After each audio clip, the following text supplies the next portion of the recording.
자, 오늘은 우리 대한건축학회 건축지식정보원에서 마련한 첫 번째 행사를 시작하도록 하겠습니다. 건축지식정보원은 건축 지식을 위한 정보를 제공하는 기관입니다. 세상의 많은 데이터와 정보를 인사이트를 통해서 그거를 건축 지식으로 만들고 가치 있는 거를 찾아내는 행사를 마련하기 위해서 오늘은 특별하게 영국 멀리서 우리 서경옥 교수님이 최근에 쓰신 형태의 문화사라는 책을 가지고 여러분과 의견을 나눠보도록 하겠습니다. 그러면 오늘 서경옥 교수님 네, 잘 부탁드리도록 하겠습니다. 초대해 주셔서 네네. 그러면 먼저 서경옥 교수님의 책 소개를 듣도록 하겠습니다. 안녕하세요. 영국 노썸브리아 대학교 건축학과에 근무하고 있는 서경욱 교수입니다.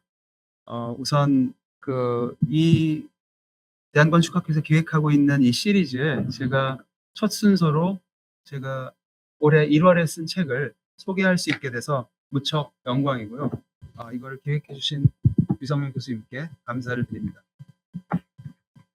저는 노썸브리아 대학교 건축학과에서 건축 설계와 건축 이론을 현재 가르치고 있습니다. 제가 영국으로 이민을 간 거는 10년 전이고요. 그 전에는 한국의 건축대학에서 역시 건축 설계와 이론을 가르쳤습니다. 한 8년을 가르쳤고요. 지금 영국에 넘어가서 10년이 넘어가기 때문에 저는 자연스럽게 한국과 영국, 더 크게는 이스트 아시아하고 유럽을 서로 비교할 수 있는 그런 관점을 자연스럽게 만들어가게 됐고요. 그것을 제가 교재 삼아 컬처럴 컨텍스트라는 이름의 과목을 영국에서 진행을 했습니다. 그때 했던 내용과 메모를 모아서 만들어진 게 바로 이 형태의 문화사라는 책이고요. 따라서 이 책 안에는 건축적인 내용을 포함해서 모든 형태를 가진 세상 사물들, 그리고 그 사물들을 둘러싸고 있는 문화 현상들이 포함되어 있습니다. 슬라이드로 제가 정리를 했는데요. 이 책이 워낙 다학제적인 내용이다 보니까 식물학, 생물학, 심리학, 진화 심리학 여러 가지 학제가 있기 때문에 그걸 다 포함한다는 것은 어려웠고요. 오늘은 대한건축학회에서 하는 제 발표이다 보니까 건축과 도시를 중심으로 해서 슬라이드를 한번 정리를 해봤습니다. 이 책에서 저는 물질 문명을 인체가 뻗어나간 거대한 인공 신체라고 규정을 합니다. 흔히 사람들은 인공물이라는 것은 신체를 둘러싸고 있는 별개의 존재라고 생각을 하지만 사실은 우리 인간의 모든 문화 현상과 그다음에 상호작용은 기존에 만들어진 모든 인공물, 자연물과의 어떤 그 심리적인 상호작용에 의해서 모든 생각이 만들어지고 그리고 문화가 싹튼다고 생각이 들고요. 이미 그런 이론이 확장된 전신 이론이라는 이론이 있고요. 그래서 인공신체라고 규정을 했고 이미 그 유명한 건축가 르꼬르비제가 모듈라맨을 얘기를 했을 때 어떻게 인체가 적용이 돼서 모든 물건들이 만들어지는지를 이야기를 했습니다.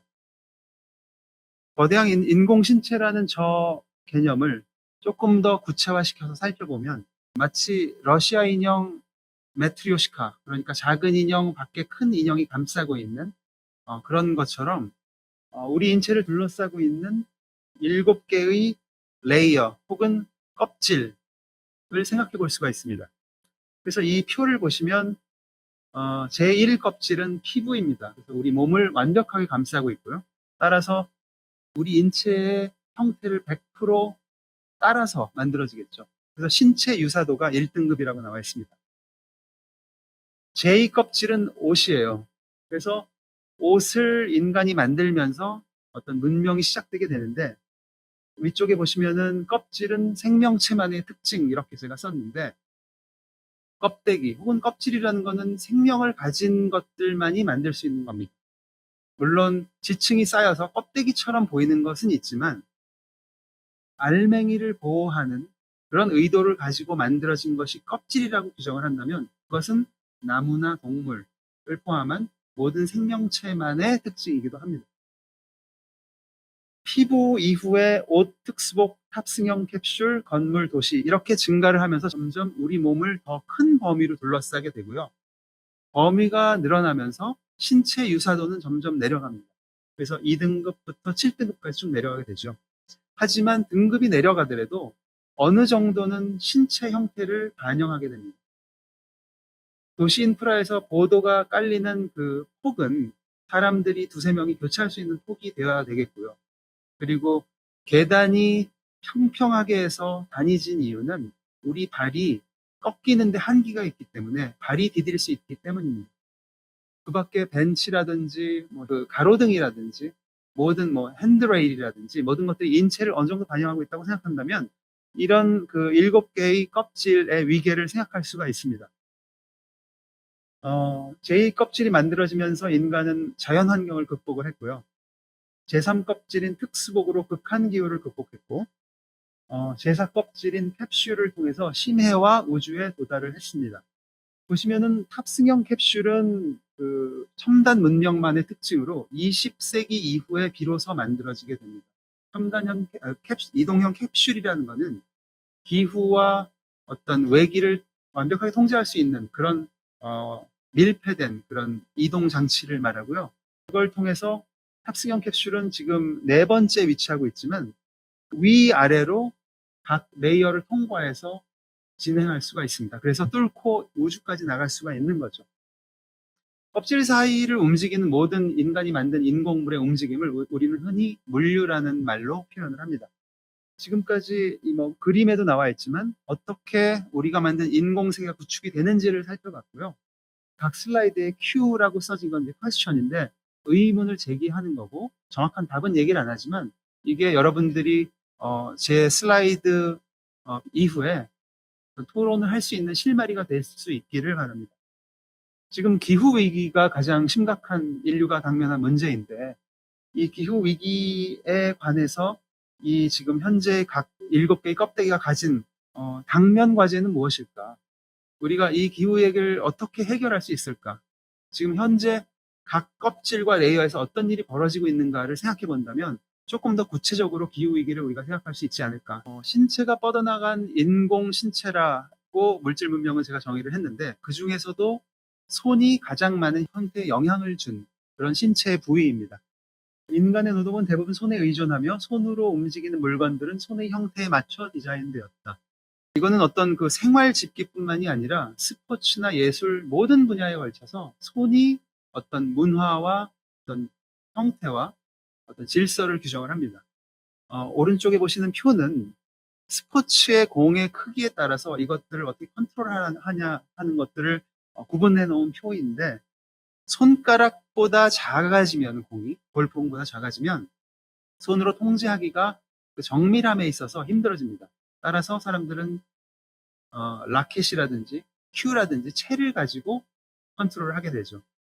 생활집기로 얘기한다면은 핀셋이라든지 혹은 작은 드라이버라든지 작은 집기는 손이 통제할 수가 있기 때문에 그걸 통제할 수 있는 어떤 채가 필요한 거죠. 그 이후에 이제 중간에 손가락으로 잡을 만한 것들은 우리의 손가락에 맞게끔 디자인이 됩니다. 그 중에서도 야구공이 성인이 한 손으로 움켜쥘 수 있는 그런 가장 적절한 크기입니다. 그래서 우리가 생활 속에서 볼 수 있는 많은 것들이 사실은 야구공 크기인 7cm 내외에서 결정이 됩니다. 그래서 저 야구공을 포함해서 음료수 캔, 마우스, 그리고 지폐, 우리가 가지고 있는 스마트폰까지 그 지름을 따져보면 6cm, 7cm 사이로 수렴한다는 것을 알 수 있습니다. 왜냐하면 가장 작고 컨트롤하기가 편하기 때문인 거죠. 이 세상에서 만들어진 모든 인공물들은 우리 신체에 의해서 어느 정도 사이즈와 크기로 수렴이 된다는 것을 우리가 다시 한번 확인을 할 수가 있고요.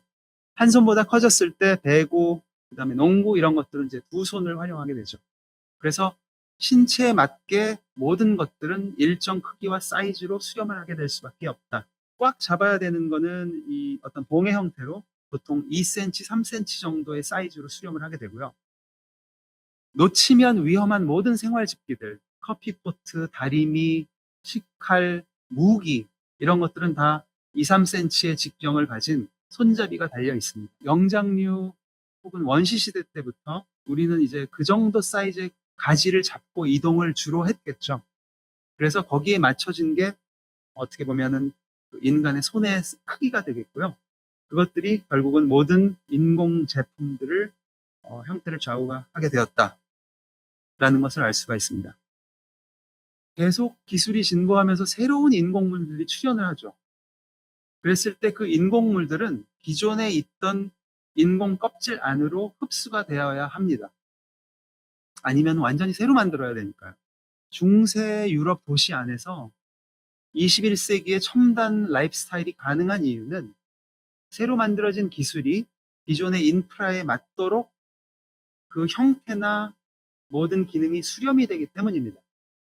이 오른쪽에 보이시는 사진을 보면 1400년대에 만들어진 영국의 성문, 그리고 밑에는 1100년대에 지어진 이탈리아의 아치, 그 사이를 현대적인 이동형 캡슐인 버스나 전차가 통과를 하고 있죠. 더 크게 만들 수도 있었겠지만 기존 인공 껍질 안으로 수용이 되려다 보니까 차량의 폭이 제한이 되는 겁니다. 그래서 제가 역사적인 모든 그 자료를 제가 취합할 수 있는 만큼 취합을 했을 때 신석기 시대 이후로 달구지, 수레, 마차, 승용차의 윤거는 21세기의 승용차를 포함해서 1.75m 이내로 수렴이 됩니다. 바퀴와 바퀴 사이의 폭이죠. 왜냐하면 그렇게 수렴이 되어야만 수천 년 전에 만들어지던 길을 통과할 수 있고 수백 년 전에 만들어진 저 아치나 성문을 통과할 수가 있기 때문인 거죠. 폼페이의 유적의 바퀴 자국인데 이때도 역시 1.45m 정도의 바퀴 자국이 수백 년 동안 반복된 그 주행에 의해서 돌이 이렇게 파인 것을 그 증거로 우리가 볼 수가 있습니다. 버스가 나온 거는 1800년대 초반인데 그때까지 공공을 위한 그런 교통수단은 없었습니다. 그래서 그걸 옴니버스라고 불렀고요. 옴니버스가 이제 기니까 그것을 줄여서 버스라고 부르게 된 것이 버스라는 영어 단어가 탄생하게 된 배경입니다. 버스 역시 기존의 2m 내외로 그 폭을 제한해서 기존의 도시 인프라를 활용할 수 있도록 그렇게 처음에 설계가 되었습니다. 인공물이 점점 늘어나고 문명의 껍데기가 점점 확대되면서 많은 것들이 새로 만들어지는데 그 안에서 우리가 바라볼 수 있는 한 가지 재미있는 현상은 항상 모든 새로운 기술은 익숙함과 새로움의 균형 속에서 새로 추가가 된다는 거예요. 왼쪽 그림에 보시면은 1800년대 후반에 자동으로 가는 자동차가 나왔을 때 표를 냈던 특허 안입니다. 보시면은 그 말의 머리를 모양만 따서 앞에다 만들었죠. 왜 그랬을까요? 완전히 새로운 기술은 너무 낯설기 때문에 거부감을 일으킵니다. 따라서 어느 정도 기존의 익숙함을 더해줘야만 하는 거죠. 이 경우에는 재미있게도 사람들에게 익숙하게 위해서 말머리를 단 것이 아니라 그 당시에는 이미 길이 말들이 끄는 마차가 점령하고 있었어요. 그래서 말들이 놀랄까봐 이 경우에는 말들의 익숙함을 위해서 저 말머리를 앞에다 단 그런 특허가 나왔던 겁니다. 이 오른쪽 위에 보시면은 아이폰이 처음 나왔을 때 완전히 터치식으로 해서 유리 표면을 가진 그런 스마트폰은 그 전에 없었어요. 너무나 낯선 기기이기 때문에, 너무나 신기술이기 때문에 사람들은 굉장히 낯설고 거부감과 불편함을 느꼈죠. 그거를 상쇄하는 익숙함을 조나단 아이브가 일부러 집어넣습니다. 그 안에. 그것이 바로 저 아이콘인데요. 보시면은 그 각 앱의 아이콘이 기존의 카메라, 텔레비전, 수첩, 나침판을 닮았죠. 그래서 익숙하게 그 앱을 누를 수 있도록 보완을 했어요. 이제 2007년에 아이폰이 나왔으니까 이미 시간이 오래 흘렀죠. 사람들은 아이폰 같은 스마트폰 터치형에 이미 익숙해졌고요. 익숙함으로 이미 우리에게 다가온 기기이기 때문에 더 이상 익숙한 아이콘 디자인은 필요 없어졌고요. 최근의 아이콘의 디자인 경향은 저렇게 플랫한 형태로 보시면은 같은 기능의 앱이 형태만 바뀌었지만 예전과 달리 굉장히 추상적이죠. 하지만 사람들은 이미 앱에 익숙해져 있고 아이폰에 익숙해져 있기 때문에 저 정도의 익숙함을 이제 덜어낼 수가 있게 된 거죠. 그래서 문명은 끊임없이 익숙함, 새로움의 균형을 가지고 끊임없이 진화해 나간다 라고 생각할 수 있습니다. 문명의 형태를 우리가 또 바라봤을 때 관찰할 수 있는 것은 원과 네모가 반복적으로 혹은 지배적으로 출현한다는 겁니다. 저는 이제 이런 과목을 가르치는 사람이다 보니까 왜 원과 네모가 그렇게 많을까를 고민을 했고요. 해답을 알고 들으면 어떻게 보면 당연한 얘기일지 몰라도 그런 이유를 우리가 알고 사각형 집을 설계하고 원형 테이블을 설계를 해야 되지 않을까. 디자이너의 입장에서 그런 어떤 생각을 했습니다. 이거는 제가 쇼츠를 만들어서 올린 건데 형태의 문화사라는 키워드로 유튜브를 검색을 해보시면 쇼츠 컨텐츠 한 30개 정도를 제가 하나의 1분짜리로 만들었어요. 그래서 이제 하나를 제가 가지고 왔는데 네모의 꿈이라는 노래를 들어보셨나요? 노래 가사처럼 왜 도시는 네모로 가득할까요? 자연은 온통 원과 곡선인데 말이죠. 그 이유는 공간 효율성입니다. 액체를 담는 병과 캔은 대부분 원형으로 만들어집니다. 하지만 운반될 때는 사각형 박스에 담겨 사각형 트럭으로 운반된 후 사각형 선반에 전시됩니다. 사용 후 병은 네모난 틀에 수거되고 캔은 네모난 육면체로 압축됩니다. 현대 문명의 메커니즘은 빈틈없이 채워지는 네모를 지향합니다. 일본에서는 박스형 자동차가 수십 년째 베스트셀러입니다. 주차 공간을 덜 쓰고 실내 공간 사용도 효율적이기 때문입니다. 그릇은 대부분 원형인데 도시락은 왜 네모일까요? 다양한 음식을 좁은 공간에 집어넣을 수 있고 보관과 배달 시 차곡차곡 쌓여 공간이 절약되기 때문입니다. 냉장고용 푸드 컨테이너가 네모난 것도 같은 이유 때문입니다. 원이 자연의 도형이라면 사각형은 문명의 도형입니다. 네, 이 정도 컨텐츠를 보시고 만족스러우셨다면 형태의 문화사를 검색해 보시면 30개의 컨텐츠를 만나실 수 있습니다.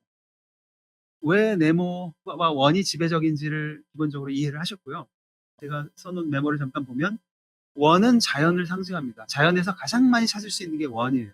원의 특징은 테두리 모든 지점에서 균일한 압력과 압축력과 인장력과 모든 면에서 모든 지점에서 동일한 힘을 받습니다. 따라서 가장 안정적이죠. 쉽게 예를 들어서 나뭇가지나 나뭇뿌리나 나무줄기가 원형인 이유는 어느 쪽에서 부는 바람과 압력에도 버티기 위해서 원이 가장 완벽한 도형인 거죠. 태양과 달과 지구와 물방울과 모든 것이 왜 원일까요? 비누가 푼 방울을 불면 왜 원일까요? 모든 구면 전체에서 압력을 균일하게 받기 때문에 가장 적은 재료의 양을 가지고 가장 튼튼하게 만들 수가 있습니다. 두더지굴이 원인 것도 마찬가지고요. 새 둥지가 원형인 것도 마찬가지입니다. 네모는 문명을 상징합니다. 동물이 사각형 직각을 가진 사각형을 만들 수 있을까요? 불가능합니다. 인간만이 가능해요. 도구를 이용해야 되고요. 측량을 해야만 가능한 것이 네모입니다. 하지만 네모는 가장 효율적으로 물건들을 담을 수가 있어요. 테트리스를 아시잖아요? 테트리스를 왜 사각형 도형으로 만들까요? 빈틈이 없이 꽉꽉 채워지기 때문입니다. 네모는 문명의 효율성을 상징하죠.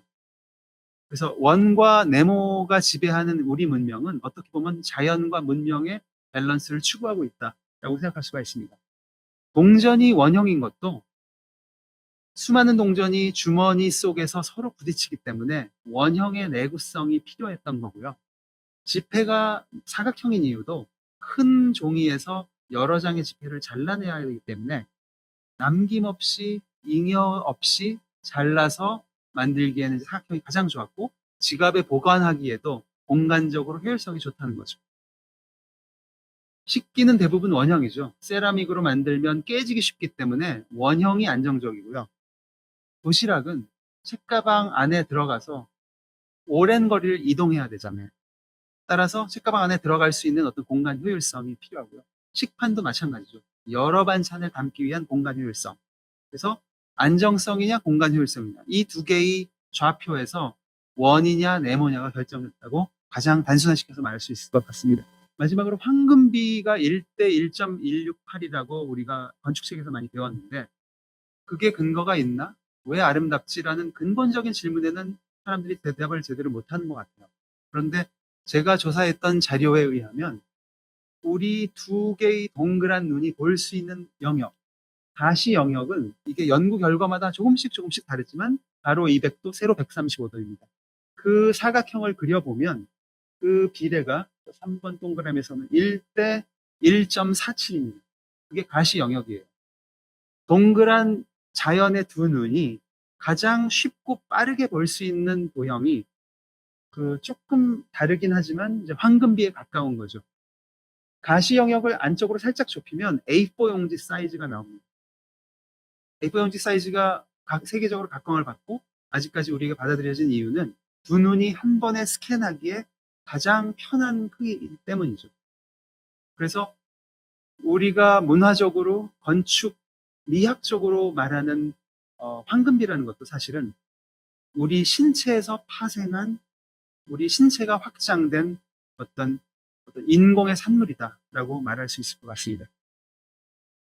그리고 마지막으로 두 눈이 보이는 간격은 넓지만 두 눈이 동시에 볼 수 있는 영역이 있어요. 그거를 양안시라고 말합니다. 양안시는 좁아요. 세로로 더 깁니다. 숏폼, 쇼트, 릴스가 유행하는 이유는 두 눈으로 동시에 볼 수 있는 어떤 그런 지점, 거기에 배경 없이 하나의 물건이나 하나의 인물을 초점을 맞출 때 숏폼이 훨씬 더 빠르고 쉽게 읽히기 때문이에요. 그래서 숏폼이 세로인 이유는 바로 양안시 영역이 세로이기 때문이다. 형태적 원형이라는 개념을 제가 잠깐 얘기를 할 텐데, 오랜 세월 정착된 원초적 형태 언어. 디자이너들이 디자인을 할 때 어떤 문득 떠오른 영감을 가지고 작업을 하지 않습니다. 수많은 연구 결과를 살펴보면 이미 우리가 알고 있는 기존의 아이디어가 서로 융합이 되고 믹스가 되면서 새로움이 만들어지는 거예요. 전혀 새로운 것은 나온다? 그것은 굉장히 거의 불가능한 힘든 일이라고 할 수 있겠죠. 그랬을 때 그 솔루션 타입 중에서도 형태적 원형, 영어로 이제 아키타입이라고 얘기하는데, 그것은 누구나 가지고 있는 굉장히 오래 정착된 그런 형태입니다. 밑에 사진을 보시면은 다다오 안도에 물의 교회가 있죠. 영국 학생들도 어떤 교회 건축이나 종교 건축을 할 때 사례로 가장 많이 들고 오는데, 영국 학생들은 저한테 이렇게 얘기를 해요. 어떻게 다다오 안도는 십자가를 건물 밖 물 위에다가 세울 생각을 했을까? 천재 아닙니까? 라고 얘기를 해요. 근데 저는 그렇게 얘기하죠. 전혀 아니다. 다다오 안도 천재가 아니라 이미 일본에는 저 오른쪽처럼 각 신사 입구에 바운더리를 표시하는 도리라는 이 게이트가 건물 영역을 떠나서 때로는 바다 위에도 있는 경우를 흔히 볼 수가 있어요. 수백 년간 이미 저기에 익숙한 일본인 입장에서는 다다오 안도의 저 물의 교를 보고 대단한 창의력이야 라고 말하지 않습니다. 왜냐하면 이미 형태적인 원형이기 때문입니다. 루브르 피라미드를 보고 저건 정말 창의적인 새로운 발명인데? 라고 말하지 않습니다. 왜냐하면 우리는 저 피라미드를 보고 수천 년간 살아왔기 때문이죠. 그렇다면 다다오 안도나 아이엠페이가 표절을 한 걸까요? 표절이 아닙니다. 왜냐하면 형태적 원형은 누구나 쓸 수 있는 보편적인 언어이기 때문이죠. 그래서 표절의 기준은 특히 건축에 있어서 많은 사람이 원형으로 받아들이는 것을 활용하는 것은 결코 표절이 아니다라고 저는 제 기준을 가지고 학생들에게 얘기를 합니다. 그렇다면 우리는 AI 시대에는 과연 기계적, 통계적으로 만들어낸 그 형태를 예술적 창작이라고 말을 할 수 있을까요? 그 문제는 우리가 계속 두고두고 논의를 해봐야 될 그런 문제인 것 같습니다. 원형으로 받아들여지는 형태 중에 가장 오래되고 대표적인 것 중에 하나가 모노리스라는 어떤 말이 있습니다. 단일체로 된 커다란 돌이에요. 그래서 고인돌, 피라미드, 오벨리스크부터 시작해서 거대한 돌덩어리를 우리는 굉장히 경외의 눈으로 바라봤어요. 아주 예전부터. 현대까지도 그렇습니다. 그 원형은 아직도 우리에게 남아있어서 공공건축을 지을 때 돌로 파사드를 만들죠. 그걸 판넬이나 그렇게 만들지 않죠. 돌로 만들거나 혹은 돌처럼 견고한 유리면으로 파사드를 구성을 하죠. 아래 이 사진을 보시면은 동대문 DDP, 그 다음에 파리의 라데팡스 뉴 모뉴먼트, 그 다음에 독일 슈투트가르트의 현대 미술관, 이 경우에도 재료는 각각 다르지만 그 이음새를 최소화하고 하나로 완전히 뭉쳐진 덩어리처럼 보이게 하려는 그 디자인 접근 방법은 동일합니다. 모노리스를 만들고자 하는 거예요. 모노리스를 왜 만들까요? 그게 기념비적이고 사람들에게 경외감을 일으키고 초월적이고 영원한 느낌을 우리에게 주기 때문이에요. 모뉴먼트라는 거는 모노리스라는 거죠. 그거는 우리 모두가 공감하는 거고, 죄송하지만 하나의 큰 모노리스의 실패작이 서울에 있습니다. 서울시청입니다. 저 건물은 세 개의 다른 건축 언어가 충돌하고 있어요. 앞에 전면은 나는 모노리스가 되고 싶어요라고 외치고 있어요. 저 자유로운 곡면, 빈틈없는 유리면이 하나로 쌓여지고 있죠. 측면으로 가면 나는 다양한 인면을 가진 꼴라주가 되고 싶어요라고 외치고 있습니다. 모노리스가 아니에요. 인면의 재료를 섞죠. 후면으로 가면 나는 가성비 좋고 기능적인 오피스가 되고 싶어요라고 외치고 있어요. 세 개의 다른 건축 언어를 압축해서 밀어 넣었어요, 억지로. 그러니까 당연히 실패하죠. 모노리스를 원했다면 모노리스로 끝까지 갔어야 되는데 그러지 못했다라는 게 많은 사람들이 다른 해석을 하겠지만 제가 보는 제 관점에서의 저 건물이 최악인 이유입니다. 물론 저걸 해결하는 기술적인 방법은 있었겠죠. 하지만 안타깝게도 그 해결을 하지 못했고요. 마지막으로 우리가 그러면은 항상 수천 수만 년 동안 꿈꿨던 모노리스라는 그 원형, 그게 지금 현재는 핸드폰으로 들어와 있다라는 생각을 합니다. 완벽하게 봉인돼 있고 그 안을 열어볼 수도 없고 이제 점점 모든 구멍과 슬롯과 이런 것들을 다 막아서 완벽하게 봉인돼서 누구도 뜯어볼 수가 없어요. 유리면을 밖에서 터치할 수만 있죠. 이 신비함, 모든 욕망을 가진 이 모노리스, 이게 현대 문명에서는 모두 개개인의 주머니 안으로 들어오게 됐다라는 게 제가 생각하는 이유고, 왜 모든 기기들의 디자인이 모노리스를 수령을 하는가? 1인당 하나씩 모노리스를 갖고 싶은 현대인의 욕망, 그거를 실현시켜줬다라는 생각이 듭니다. 원형이란 얘기를 했을 때 이번에는 마지막으로 한국 건축의 원형은 무엇인가라는 생각을 해봤어요. 이제 아파트로 바뀌었잖아요. 목조 건축에서. 남아있는 게 아무것도 없지만 그래도 우리의 과거와 현대를 관통하는 그 지점은 어떤 것일까? 라고 했을 때 저는 신을 벗고 올라가는 깨끗한 높은 바닥과 신을 신어야 되는 낮은 바닥의 정반합적인 이항적인 대립이 아닐까라는 생각이 들고요. 이 두 그림은 그 영국의 학생들한테 수업 시간에 제가 보여주면서 물어봐요. 이 책에도 나오는 내용입니다. 어떤 그림에 있는 방식이 신발을 벗어놓는 올바른 방식일까 하고 손을 들게 해요. 한국 같으면 유치원생도 바로 맞추겠죠. 뭐가 잘 됐고 뭐가 잘못됐는지. 놀랍게도 영국 혹은 유럽 학생들은 5, 60%가 오른쪽이 맞는 방법이라고 얘기를 해요. 우리는 너무 당연하다고 생각하는 이 높은 단과 낮은 단에 대한 이해가 우리만의 이해인 거예요. 다른 나라 사람들은 없는 이해인 거예요. 그 독특성이 그냥 당연하게만 생각하지만 그런 측면이 있다. 그래서 한국에서는 온돌마루 때문에 높아진 바닥은 앉아야 되는 데고 신발을 벗어야 되고 깨끗한 곳이고 따라서 내부입니다. 신을 신는 낮은 바닥은 무조건 외부예요. 따라서 현대적인 주택의 저런 현관은 항상 바닥이 낮아지죠. 왜냐하면 신발을 신는 외부 공간입니다. 집 안에 들어와 있지만 저기는 외부 공간이에요. 엄연히 우리 마음속에는 외부 공간이기 때문에 더럽고 신발을 신어야 되고 옆집 사람이 와서 저 현관에 서서 얘기를 하다가 들어오세요라고 얘기를 하잖아요. 아직 안 들어온 거예요. 현관에. 배달을 와서 피자 배달부가 저기 섰어도 아직 안 들어온 거잖아요. 저기는 외부 공간인 거예요. 마찬가지로 다용도실, 화장실, 변소, 베란다 다 외부 공간이에요. 외부 공간이기 때문에 바닥을 낮췄고요. 다른 나라에서는 바닥을 안 낮춘 공간이 되게 많아요. 호텔만 가봐도 그렇지 않습니까? 화장실도 바닥을 안 낮추잖아요. 하수도가 없는 경우도 많아요. 바닥을 낮춘 더러운 외부 공간이기 때문에 우리는 거기에 공용 슬리퍼를 하나씩 넣죠. 뭐 버선발로 뛰어나간다, 누구를 너무 열렬히 환영해, 이런 표현은 한국밖에 없습니다. 왜냐하면 오른쪽 그림에서 보는 것처럼 맨발로 밖을 나가는 게 어려운 일이 아니에요. 서양인들한테는. 별일이 아닌 거예요. 이렇다 보니까 우리는 그 위계와 구분, 그리고 위생에 대한 강박관념을 갖게 됐어요. 위생관념이 너무 철저해요. 그거를 외국에서 생활을 한 사람들은 누구나 느낄 겁니다. 두 번째는 어떤 섞임과 퓨전의 문화가 만들어졌어요.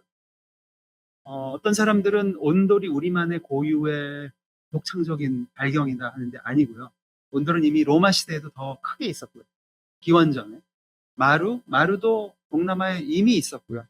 그러면 그 온돌과 마루가 우리 게 아니면 우리 것은 무엇인가라고 한다면 저는 온돌과 마루가 같은 높이에서 만나서 한꺼번에 합쳐진 게 우리만의 것이죠. 그래서 보시면 냉방기, 난방기가 통합된 세계 최초 올인원 빌트인 전천후 시스템 주거의 탄생이다. 그거를 수백 년 전에 해냈다는 거. 거기에 우리나라 어떤 그 집을 짓는 장인들, 목수들의 어떤 굉장한 독창성이 있는 겁니다.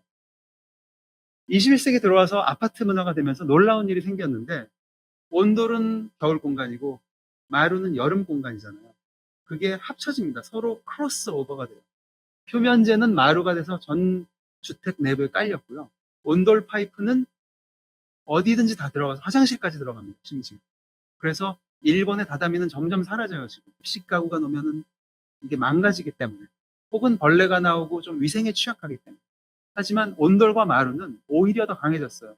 오히려 서로 중첩이 되고 전 바닥에 깔리면서 오히려 더 우리의 어떤 상징적인 그런 존재가 됐죠. 그렇다 보니까 생겨나는 재밌는 것들이 지금 오른쪽 그림에서 보는 것처럼 입식 가구를 다 놔두고 바닥에 앉아서 밥을 먹어요. 이게 조금 더 정겹잖아요. 왠지 끌리고. 그 이유는 온돌과 바닥이 아직도 우리를 밑으로 끌어내리기 때문이죠. 그런데 이상하게도 건축가들이 주택을 짓고 아파트 팜플렛을 보더라도 거기에는 입식 가구가 있고 입식 펑션이 적혀져 있잖아요. 거실, 부엌, 마루란 말도 안 쓰고요, 이제. 실제 프로그래밍은 하나의 어떤 비전을 제시하는데 사람들은 그 비전과 다르게 다른 삶을 살잖아요. 이렇게 입식과 자식이 공존하는 이원적 주거 방식. 이게 우리의 어떤 독특함이 아닐까라는 생각을 했고요. 케이팝 디먼 헌터스를 보면은 저 장면에서 우리는 별걸 안 느끼지만 그 영국 친구들은 저한테 왜 저기서 음식을 먹냐고 얘기해요. 저건 너무너무 독특한 광경이에요. 그거를 포착해냈다는 것이 저게 세계적으로 성공할 수 있었던 이유가 되는 거고요. 그렇게 따진다면 한국 주거의 원형이라는 게 우리가 껍데기 외부의 형태에서만 찾을 게 아니라 저렇게 우리가 여태까지 그냥 잉여의 산물, 부산물이고 그냥 없애야 될 거, 무시해야 될 만 했다고 생각했던 우리 안에 내재된 어떤 그런 아비투스, 행태 같은 것들. 거기서 우리가 뽑아낼 수는 없지 않을까? 그것이 우리만의 어떤 K 건축이 될 수 있지는 않을까? 아예 건축 도면에서 우리가 그거를 더 액티브하게 부각시킬 수 있지 않을까? 그런 생각이 들었습니다. 지금까지가 건축적 렌즈로 바라본 형태의 문화사의 어떤 간략한 요약이었습니다. 감사합니다. 마치 한 편의 영화를 보는 듯한 그런 느낌이었습니다. 아유, 고생 많으셨습니다. 네. 인간의 몸을 둘러싸고 있는 7개의 레이어를 말씀해 주셨고, 이거 굉장히 시사하는 바가 좀 있는 것 같아요. 피부, 옷, 그리고 특수복, 또 캡슐, 이 4가지와 그다음에 건물, 도시, 조경으로 이제 나누셨는데 약간 그런 느낌은 들더라고요. 그러니까 사람이 자기가 할 수 있는 굉장히 큰 자유도, 할 수 있는 능력에 굉장히 넓어지는 느낌? 굉장히 거대해지는 느낌이 드는 거예요. 처음에 옷에서는 굉장히 뭐 그럴 수도 있지 했다가 건물 및 도시까지 갔다가 이제 심지어는 생물권에 미치는 영향이 굉장히 커졌잖아요. 아마도 그런 관점에서 기후 위기를 이야기하셨고, 아마 그런 책임감 있는 태도가 인간이 해야 될 그런 윤리가 아닌가, 이런 말씀을 하신 것 같았어요. 예. 다음은 인제 형태에서 손 이야기를 많이 해 주셨는데 저는 손 이야기 듣고 계속 다른 사람의 손을 보게 됩니다. 계속. 그런데 예를 들면 이런 거죠. 여러분 그 휴대폰으로 메시지 보낼 때 손가락 하나만 쓰는 저 같은 사람이 있고, 손가락을 뭐 한 4개 정도 자유롭게 쓰는 분들이 있더라고요. 양손을 쓰는 분. 그러니까 저는 한 손만 쓰는데 양손을 써도 엄지로만 엄지로만 쓰죠. 그러니까 이 엄지의 역할이 굉장히 커졌다. 그리고 또 하나 인제 저처럼 한 손만 쓰는 사람과 두 손을 쓰는 사람은 지능에서 어떤 차이가 있을까? 좀 걱정이 되긴 합니다. 혹시 우리 서 교수님께서는 한 손으로 쓰시나요? 두 손으로 쓰시나요? 저는 메시지 양이 많아지면 이제 두 손으로 쓰기 시작하고요. 없을 때는 혹은 뭐 이렇게 한 손으로 버스 손잡이를 잡아야 될 때는 이제 부득이 한 손으로 쓰게 되는데 한 손으로 했을 때 이게 사실 움직이는 범위가 있잖아요. 엄지손가락이. 제 생각에는 100년 후에는 이 엄지손가락이 길어지지 않을까 생각이 되고요. 실제 연구 내용을 보면 엄지 부분을 담당하는 우리 두뇌의 부위가 점점 더 활성화되고 있어요. 인류사에서 엄지를 혹사시킨 적이 없었던 거죠. 이 네 손가락은 원래 타이프 칠 때 엄지는 스페이스바만 눌렀었는데 이제는 네 손가락은 오히려 움켜잡게만 되고 엄지로 모든 걸 하잖아요. 엄지 시대가 온 거네요. 예, 엄지 세대라는 말은 일본에서 이미 몇십 년 전에 출현을 했고요. 최근에 보고된 바에 의하면 이미 일본에서는 엘리베이터를 탔을 때 층 버튼을 누르는데 우리는 포인트 핑거로 누르잖아요. 엄지로 누르는 10대들이 출현을 했답니다. 어떤 진화 혹은 인지 심리에도 장기적으로 영향을 미치지 않을까라는 생각입니다. 너무 재밌습니다. 그다음에 세 번째는 이제 그 이러한 인간의 어떤 수치가 도시에 미치는 영향, 도시에 반영된 이야기를 하셨었는데 저는 되게 재밌게 봤던 게 1171년 이탈리아 아치도 그렇고 1409년에 그 영국 요크셔의 아치도 그렇고 한 대가 지나가네요. 아치 하나에. 근데 한국은 그 두 대가 지나가서 사고가 많이 일어납니다. 그러니까 아치의 폭이 두 배예요. 그래서 왕복으로 궤도를 선로를 만들다 보니까 사고가 많이 나서 나중에 이걸 이제 폐쇄를 하게 됩니다. 네. 우리 그 숭례문, 동대문 다 마찬가지입니다. 그 두 대가 왕복으로 가게 돼 있어요, 우리는. 그래서 아 이게 신기하다. 근데 이제 그걸 한번 보면 우리는 우리 서 교수님께서 말씀하신 대로 그 궤도의 간격으로 기인하긴 했어요. 그래서 8자, 그러니까 8자니까 2.4m잖아요. 그러니까 2.4m가 왕복할 수 있는 길의 기준으로 도시를 생각합니다. 그래서 그 실제로 여러분 숭례문의 폭은 4.8m입니다. 네. 동대문도 흥인지문도 마찬가지예요. 그러니까 이게 두 대가 왕복하는 개념으로 실제로 만든 겁니다. 그런데 과학적인. 그러니까 과학인지 뭔지 모르겠는데 하다가 맞췄는지 모르겠지만 어찌 됐든 그러니까 조선이라는 나라는 왕복의 개념을 썼던 거고 이 유럽의 두 나라는 편도로 썼네요. 아무래도 좀 더 일찍 지어져서 어. 어떤 차량의 진화 발전 단계에 굉장히 일찍이 그거보다 지었기 때문에 그 왕복까지는 생각을 못한 것 같습니다. 그러니까 아마도 그랬을 것 같아요. 이게 처음에 우리 서 교수님께서 말씀하신 거는 인간이 갖는 그 말로 끄는 마차의 폭을 인제 기본으로 삼은 거잖아요. 그런데 조선에 오면은 그 아치를 궤도를 타고 지나갈 수 있는 사람은 굉장히 높은 사람이었을 것 같긴 해요. 그래서 아마 갔다가 들어오는 개념을 생각했나 뭐 이런 저도 나름 인제 이걸 가지고 '야 공부를 좀 해 봐야 되겠다.' 이런 생각이 좀 들어서 재밌게 봤었습니다. 네. 원과 사각형, 삼각형의 이 어떤 경계선, 문명의 증거 이거는 굉장히 저는 공감한 부분이 우리가 옛날 원시 주거를 하다 보면 원형으로 만들었을 때가 굉장히 원시적인 주거 형태고 그거를 사각형으로 만들 때는 이미 인제 이 지상으로 오려는 욕심이 생기는 거잖아요, 수열 주거에서. 그러니까 그 이유는 인제 기둥을 세우는 직립에 대한 굉장한 문명적 증거가 되기 때문에 유럽에서도 원형 주거가 먼저 발견됐고요. 그렇죠. 그 이후에 사각형으로 진화가 됩니다. 그리고 인제 다음은 좀 슬픈 이야기인데요. 황금비 이야기 하셨잖아요. 네. 제가 요즘 나이가 들면서 시야가 좁아져요. 그러면서 가시 영역이 줄어들다 보니까 그 예전에는 스무스하게 지나갔던 차 사이 간격도 흥미로도 좀 치고 이래서 '야 이 황금비가 세대별로 다를 수 있을까?' 황금비가 다르다기보다도 네. 제 생각에는 네. 주변 환경을 파악하는 어떤 교수님 두뇌에 있는 이 뉴런의 처리 속도가 느려진 거고요. 느려진 거군요. 그러니까 쉽게 예를 들면 우리 눈이 어떤 사물을 관찰할 때 굉장히 빠른 속도로 스캔을 합니다. 그러면서 이 눈동자가 빠르게 움직여요. 그거를 한국말은 모르겠고 사카드 혹은 사케이드라고 하는데 이 눈 초점이 흔들리면서 주변을 스캐닝하는 속도가 10대 이후로 현저하게 느려집니다. 나이가 그렇죠. 들수록. 아, 예, 그렇기 예. 때문에 차 간격을 재면서 지나가더라도 어. 이 스캔하는 거를 10대, 20대에는 100번을 했다면 지금 10번밖에 못 하는 거죠. 순발력으로 살 수 없는 세상이군요. 예, 이제 그래서 자연이. 이제 나온 게 자율주행. 자율주행이 빨리 나와야 될 것 같습니다. 변하지 않는 속성의 대표로서 돌.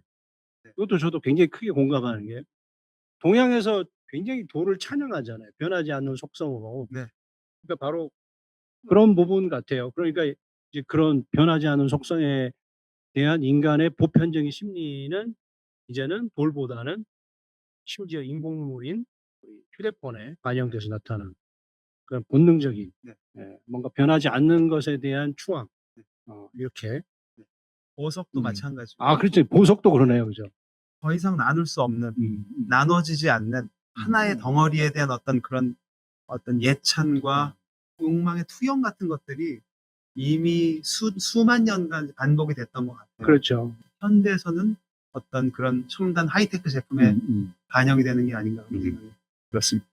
돌에 자기 얼굴을 새기고 싶어하는 이런 사람도 있고. 네. 네. 재료가 아무리 발달을 해도 비석은 돌로 새기 영원성을 돌이 이외의 것이 대체한다는 것은 그 인류 문명에서 생각할 수 없는. 그렇죠. 돌에 굉장히 큰 가치가 속성이 있네요, 그죠? 네.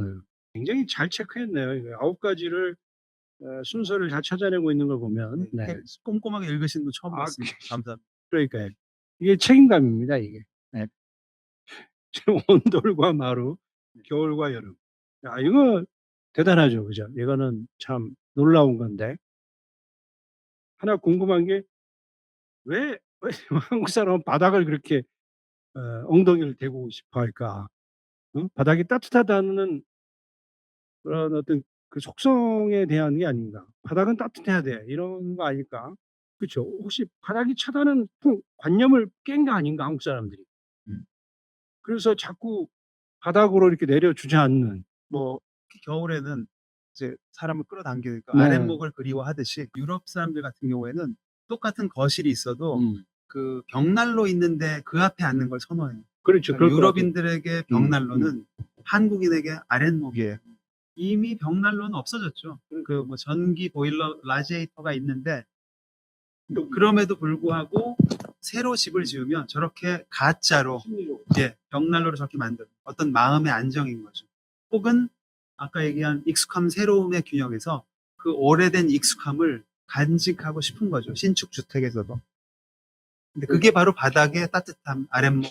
한옥의 경우는 방이라고 하는 데는 머름이 있어야 되고요. 마루라고 하는 데는 난간이 있어야 되는 그런 것 같아요. 그러니까 그것도 또한 비슷한 것 같아요. 이렇게 이제 그 오늘 발표해 주신 내용으로 제가 따라가서 한번 말씀을 드려본 거고요. 두 가지의 상반된 가치 속에서 절충점을 찾으려는 굉장히 노력을 많이 하시는 그런 느낌인 게 교육자이시잖아요. 교육자라는 건 기본적으로 다른 사람의 롤 모델이 돼야 되는 굉장히 성실함이 필요한 건데 이런 성실한 사람도 가끔은 일탈을 꿈꾸는 자유주의자로서 이런 부분들이 곳곳에 묻어나오는 것 같아서 굉장히 인간적인 책이다. 이 휴머니티를 느낄 수 있는 그런 책이었다라고 생각이 되고 그럼에도 또 하나 더 이제 배가 되는 게 한국을 대표하는 동양의 사람으로서 또 영미를 중심으로 한 그 현재 생활을 하고 계신 그 둘의 가치 사이에서의 이 절충점을 어떻게 찾을 것이냐 하는 게 굉장히 어떤 화두 같은 느낌이 들어요. 네. 기존 질서를 따라가야 되는 어떤 그런 규범에 속한 개인, 거기서 벗어나고 싶은 개인. 되게 심오한 질문 해주셨는데 그냥 언뜻 제가 생각나는 게 그 미국의 심리학의 아버지라고 일컫는 그 윌리엄 제임스라는 분이 있는데 그 분이 뭐라고 얘기했냐면 2명의 친구가 만나면 거기에는 6명이 동시에 앉아 있다고 했어요. 왜 6명인지 아시겠어요? 모르지. 각자가 생각하는 자아가 있어요. 2명이죠. 그리고 상대방이 생각하는 자아가 있어요. 제가 바라보는 유성룡이 있고요. 유성룡이 바라보는 서경욱이 있어요. 4명이죠. 나머지 2명은 누구냐면 실제 그 사람의 본연의 모습인 유성룡과 서경욱이 앉아있는, 둘이 앉아있지만 6명의 버전이 존재한다. 그러니까 저 사람을 어떤 사람으로 나는 판단하지만 오해고 착각이고 어차피 객관적인 진실은 알 수가 없는 거죠. 그 속마음을 포함해서. 그런 것처럼 또 그 데이비드 이글만이라는 그 미국의 그 뇌 신경 과학자는 그 우리가 어떤 판단을 내릴 때 짬뽕 먹을까 짜장면 먹을까 고민을 하잖아요. 그게 그냥 내 생각의 흐름이 아니라 인간의 두뇌 속에는 여러 가지 다른 의견을 가진 별개의 자아들이 존재하고 있어서 그 사람들이 서로 싸우는 거예요. 야, 짬뽕 먹어. 아니야, 짜장면 먹어. 그 다른 버전인 나의 모습들이 뇌에서 싸우다가 뭐 목소리가 크거나 합리적인 놈이 이겨서 결정이 되겠죠. 그러면 짬뽕을 먹자. 그렇기 때문에 저는 그게 어떤 특별한 사람의 욕망이라는 생각은 들지 않아요. 누구나 마음속에 모범생도 있고 날라리도 있고 변태도 있고 범죄자도 있고 아주 평범한 그런 소시민도 있고 굉장히 어떤 그 막 도박판이나 어떤 큰 모험을 걸고 싶은 모험가도 있고 그 중에서 누가 현재 내 모습을 대변하고 대표하는가의 문제인 것 같아요. 어떤 그 모험가는 내 몸 안에서 평생 잠자고 있을지도 모르지만 하지만 존재하고 있다. 그래서 어느 누구도 100% 선량한 소시민이고 100%는 모범생이다. 이건 전 존재하지 않는다. 갑자기 그 말씀을 하니까 책에 나온 내용이 약간 좀 오버랩이 되는데 100%는 없지만 네. 사회적 분위기가 강요하는 측면들이 존재하는 사람이죠. 그죠? 그러니까 한국의 경우와 예를 들어서 일본의 경우, 이렇게 그거는 어떻게 설명이 가능할까요? 개인 문제가 아니고 그게 문화일까요? 그러면? 뭐 오늘 저희가 나눴던 얘기와 슬라이드를 배경으로 얘기를 한다면 어떤 물질 문명에서 파생된 문화가 사회적 함의라는 기제로 이 사람을 이제 억제를 하게 되겠죠. 뭐 예를 들면은 전에 아까 말씀드렸던 대로 한국인이나 일본인이 그렇게 더러운 거를 혐오하고 깨끗한 거에 집착하는 이유는 아기 때부터 현관에 맨발로 가려고 하면 엄마가 가짐하고 말렸던 기억이 학습이 되면서 자라나면서 굉장히 그 위생에 대한 강박관념으로 남게 되고, 반대로 영국 사람이나 유럽 사람들 같은 경우는 이제 그런 게 없이 맨발로 나가도 그냥 뭐 아무 문제 없이 허용해줬을 때 이물질에 대한 거부감이 별로 없다는 생각이 들어요. 그래서 이 사람들은 물론 개인별로 차이는 있겠지만 정말 크게 객관화를 시키자면 더 어떤 새로운 환경과 모험과 이런 데 더 열려 있고요. 이물질에 대한 거부감이 없고요. 그리고 조금 더 모험심이 있지 않나? 건축 설계를 하는 학생들의 태도를 봐도 조금 더 틀을 깨려는 사고, 좋게 하면 이제 그런 쪽이 있고요. 나쁘게 생각한다면은 좀 너무 비위생적이라던가, 예를 들면, 혹은 그런 어떤 청결의식이 없다든가, 코비드 때도 우리가 경험을 했잖아요. 그게 얼마나 큰 차이를 만드는지를. 그런 어떤 사회적인 어떤 그 함의가 영향을 주는 것 같습니다. 그게 이제 문화일 수 있고, 네. 시대적 문화일 수 있고. 그래서 이제 결국은 뭐 남들도 뭐 당연히 파악하기 힘든 거지만 본인도 본인을 찾기가 참 어렵잖아요. 점점 더 어려워지는 것 같습니다. 근데 그럼에도 불구하고 우리는 어떤 기준을 가질 필요는 있는 거죠. 아마도 저는 이 책이 그런 의미에서, 그러니까 기준이라고 하는 걸 우리는 어떻게 찾고 설정해야 되는가 의문을 던지시는 것 같기도 해서 인간적이면서도 굉장히 철학적이다. 너무 좋은 이야기를 많이 하는 것 같은데. 네. 우리 저자께서는 이제 1부, 2부, 3부로 나누셨잖아요. 사실은. 그래서 결국은 또 이것도 출발도 보면 기준에서 출발하는 거예요. 인간으로서 인간이 미치는 세상에 대한 이야기, 그리고 세상이 결국은 만들어낸 문화적 내용. 앞부분은 되게 과학적인 부분, 뒷부분은 되게 문화적인 부분. 이렇게 정리를 하셔서 과학적인 부분에서는 굉장히 객관성을 띠려고 노력을 하셨던 것 같고, 문화적인 부분에서는 굉장히 감성적인 부분을 적나라하게 이렇게 좀 표현하셨던 이런 내용으로 보였었습니다. 그래서 감성적인 부분에서 제가 좀 정리해 온 내용들이 있는데 이걸 한번 보여주실 수 있나요? 자, 여전히 꿈, 환상, 호기심을 가진 어른이 바라보는 세상은 그렇지 못한 사람의 세상보다 더 넓고 흥미로움이 가득한 곳이 될 것이다. 이 부분은 이제 우리 어린이를 빗대서 어린 아이들은 굉장히 세상이 다양하고 숨을 곳도 많고 활력이 넘치는 곳인데 어른이 되고 나면 이게 몸이 건조해진다. 여기에 대해서는 뭐 제가 따로 쓴 그런 어떤 과학적인 논문들이 몇 편 있어요.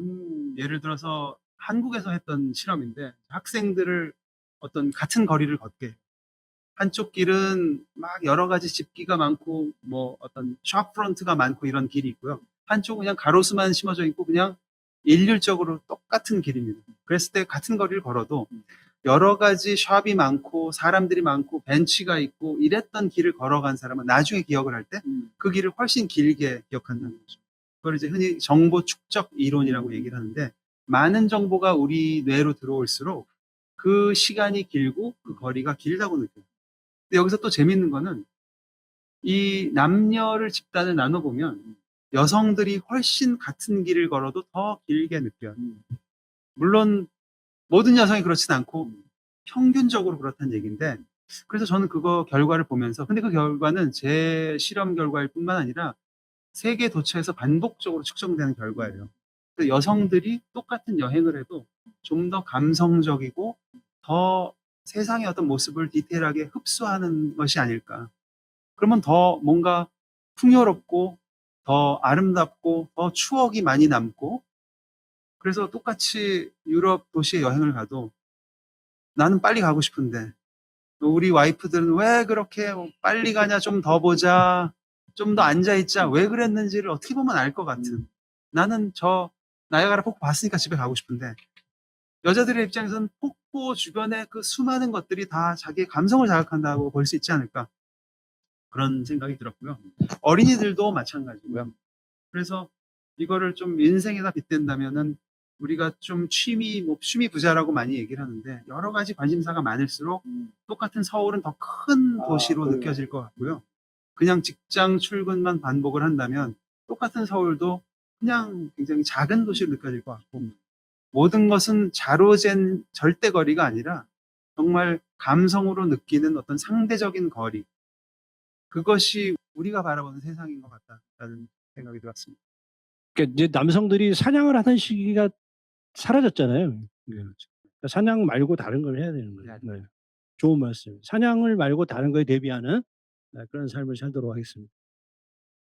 이 부분도 참 저는 재밌었는데요. 평소에 핫데스크 방식의 자유로운 개방형 공간에서 업무를 보고 대면 회의나 온라인 회의가 있을 때는 구획된 회의실을 사용하며 혼자 집중해야 할 업무는 별도의 구획된 개인용 큐비클 안에서 수행하는 하이브리드 방식의 근무 환경이 점차 각광받고 있다. 영국의 사회학자 바질 번스타인이라는 분이 썼던 저작에서 그걸 바탕으로 제가 해석을 건축적으로 한 거예요. 어떤 넓고 탁 트여 있는 공간에서 근무하는 게 왜 구글이나 애플 같은 캠퍼스라고 부르는 그런 환경이 너무 자유롭고 좋다고 우리는 생각을 하잖아요. 젊은 사람들은. 하지만 그 바질 번스타인이 지적하기 문제는 뭐냐면 그렇게 열려진 일체화된 공간에서는 파워가 있는 사람은 편한데요. 파워 없는 사람은 고달퍼요. 늘 감시를 당할 수밖에 없는 거죠. 반대로 부획이 되고 잘라지고 파티션이 있고 업무 부서별로 칸이 나눠졌을 때는 파워가 없는 신입사원은 오히려 마음이 편합니다.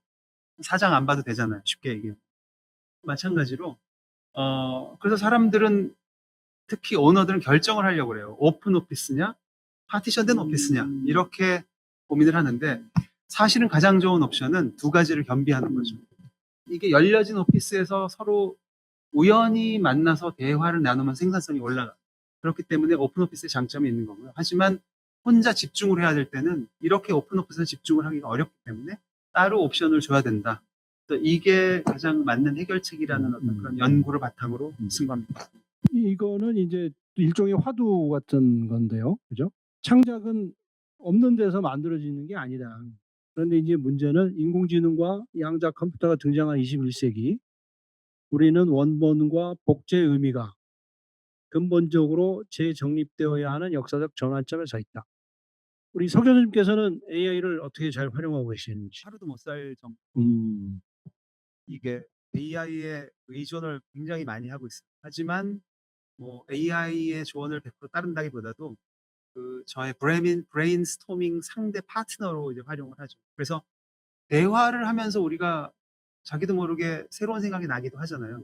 그래서 AI가 제시하는 거를 답으로서 받는 그런 일방적인 수용체보다는 AI랑 대화를 하면서 나도 모르게 새로운 아이디어가 떠오르는 거죠. 마치 어떤 수학 문제를 풀다가 안 풀렸는데 고등학교 때 이걸 들고 가가지고 친구한테 이 문제 어떻게 푸는 거야? 이게 이렇게 됐는데 여기서 플러스 마이너스 하는데 갑자기 깨닫는 거죠. 아, 알았어 하면 책을 덮고 돌아가죠. 그런 경험이 누구나 있었다면 그게 바로 내 안의 생각을 밖으로 끄집어냈을 때 그게 새로운 가치를 만들어내고 새로운 어떤 인사이트를 준다라는 거죠. 그 파트너가 옛날에는 어떤 미팅 상대나 어떤 파트너를 만나서 대화를 하면서 이루어졌다면 24시간 AI가 그 역할을 해주는 거죠. 그래서 AI가 숨겨진 나의 어떤 인사이트와 생산성을 끌어올려준다. 거기에 어떤 장점이 있는 것 같습니다. 그러면 두 가지가 갑자기 생각이 되는데, 하나는 야 이게 이제 손가락으로 안 하고 말로 하면 이제 더 빨라지겠다 하는 거하고, 아예 이제 사람처럼 여길 것 같은 대화하면서. 그다음에 이제 두 번째는 그러면 우리에게 이 사색이라는 시간은 앞으로 이게 존재할까? 뭐 이런 생각이 좀 짧게 드는데. 많은 사람들이 공통적으로 얘기하기로 그냥 지루하고 멍 때리는 시간이 오히려 생산성을 만들어준다. 너무 어떤 도파민 나오는 쇼츠나 컨텐츠에 몰입하면 안 된다라고 얘기를 하는데 어떻게 보면 AI랑 대화를 하는 건 그 중간인 것 같아요. 그러니까 내가 숲을 산책하면서 이런저런 생각을 하는 거를 어느 정도는 AI가 보완을 해주고요. 너 이런 생각도 해봐라고 얘가 찔러줄 수가 있고요. 하지만 도파민 터지게 이거를 몰입해서 뇌가 멍한 상태로 그런 모드로 가지는 않거든요. 그래서 저는 꽤 긍정적으로 AI의 유용성을 믿는 편인데 물론 남용이라든지 지금 말씀하신 어떤 무분별한 복제와 예술적인 어떤 그런 만들어냄으로 인해서 원작자가 철저히 배제되는 그런 것들은 이제 문제를 해결해야겠죠. 그 서 교수님을 이제 인간적으로 좀 알게 하는 느낌인 것 같은데, 새로움만이 존재하는 세상은 고단하고 익숙함만이 존재하는 세상은 지루하다. 역시 결국 삶은 언제나 이 둘 사이에 황금비를 찾아가는 과정인데, 이 스퀘어모프라는 게 굉장히 중요하다. 첫인상의 기억. 그럼 우리 아가들을 키울 때 첫인상이 굉장히 중요하겠네요. 그죠? 약간 농담이었고, 이 부분은 서 교수님의 어떤 인간적인 면을 엿보는 내용 중에 하나였습니다. 결국 이것도 또 마찬가지예요. 우리에게 예술이 필요한 이유는 소박함과 화려함, 안전과 위험, 논리와 상상, 지루함과 쾌락 같은 삶의 두 극단 사이에서 황금비 굉장히 많이 쓰셨네요. 조화로운 황금비를 찾기 위함이라고 말했다. 그러면서 이제 노이즈가 만드는 긴장은 불편하지만 바로 그 불편함이 우리를 깨우고 더 나은 것을 향한 열망을 일으킨다. 이렇게 말씀하셨어요. 삶의 필수 조건인 것 같아요. 노이즈. 그래서 우리는 어떤 에러라든지 잡음이라든지 귀찮은 예기치 못한 사고라든지 뭐 이런 것들 다 배제하면서 그냥 마음 편하게 살려고 하지만 사실은 그것들이 가져다 주는 이득이 있다라는 말을 저는 책에서 하고 싶었고요. 제 개인적인 경험을 예로 들면은 어떤 좋은 일이 몇 번 일어났는데 뭐 나쁜 일도 많이 일어났어요. 뭐 임용에서도 20번 넘게 떨어져 봤고 뭐 될 것 같았는데 떨어져 가지고 막 밤에 화가 나서 잠이 안 온 적도 있었고 그 책 서론에는 제가 한국의 경기대학을 다니다가 영국의 어떤 계기로 가게 됐다고 얘기를 하고 지금 와서 후회하는 건 뭐냐면 마치 그 수많은 어떤 입사 시험과 임용에 좌절한 젊은이들이 보면 뭐 이놈은 뭐 이렇게 인생 쉽게 살았나. 아니에요. 지금 후회스러운데 제가 서론에 추가했었어야 되는 내용은 정말 수년간 수도 없이 많이 떨어져 봤고요. 너무 억울한 마음이 들었던 적도 있고 좌절스러웠고 그러다가 정말 뭐 그나마 운이 좋게 딱 2번 된 거예요. 한국의 대학 1번, 영국의 대학 1번. 미국 대학에도 많이 지원했는데 다 떨어졌어요. 그래서 저도 뭐 그런 좌절이 있었는데 그 얘기가 없는 상태에서 읽으면은 뭐 얘는 뭐 쉽게 살았나? 정말 아니라는 얘기를 하고 싶고요. 나중에 생각하면은 그런 좌절이 어떻게 보면은 더 내가 절실하게 목표를 추구해야 된다라는 것으로 만약에 그거를 연료 삼고 땔감 삼을 수만 있다면 긍정적으로 저를 끌어왔던 것 같아요. 물론 거기서 무너진다면은 뭐 슬프게 끝날 수도 있잖아요. 그래서 그냥 다 이겨내라고 말은 못하겠지만 시간이 지나면서 극복을 하고 그거를 연료 삼아 더 나은 방법을 모색할 수 있을까라고 생각해 보면 그 좌절이 결코 헛된 것은 아니었지 않았을까라는 생각이 들고요. 카네기 멜론에서 강의하시는 교수님 한 분이 이름은 잊어버렸는데 되게 유명한 강의가 있었어요. 이런 말을 했는데 The world exists to let you know how desperately you need it. 이런 취지의 말을 했어요. 그래서 그냥 길을 가다가 뭐 성취를 딱 과실을 딴다면 그냥 너무나 당연해요. 그럼 그게 그렇게 기쁘지 않을 텐데 어떤 벽이 존재해요. 거기에 닿지 못하게 만드는. 그랬을 때 벽이 있음으로 인해서 그 과실이 나한테 너무 소중하고 그걸 성취했을 때 삶이 너무 기뻐진다는 거죠. 노이즈의 역할은 그런 것 같아요. 시험이 있으니까 시험 끝난 다음에 방학이 너무 단 거고 달콤한 거고 그리고 어려운 과정이 있었기 때문에 그 다음이 너무 안락합니다. 마냥 아무 문제 없이 순탄한 삶, 모든 것이 완벽해. 그런 데가 저는 천국 같거든요. 저는 종교가 없지만 천당을 보내준다고 해도 천국을 별로 싫을 것 같아요. 왜냐면은 여기 나오는 것처럼 지루함만이 존재하는 세상일 것 같아요. 노이즈가 있고 고난이 있고 좌절과 고통이 있어야 행복도 있는 거잖아요.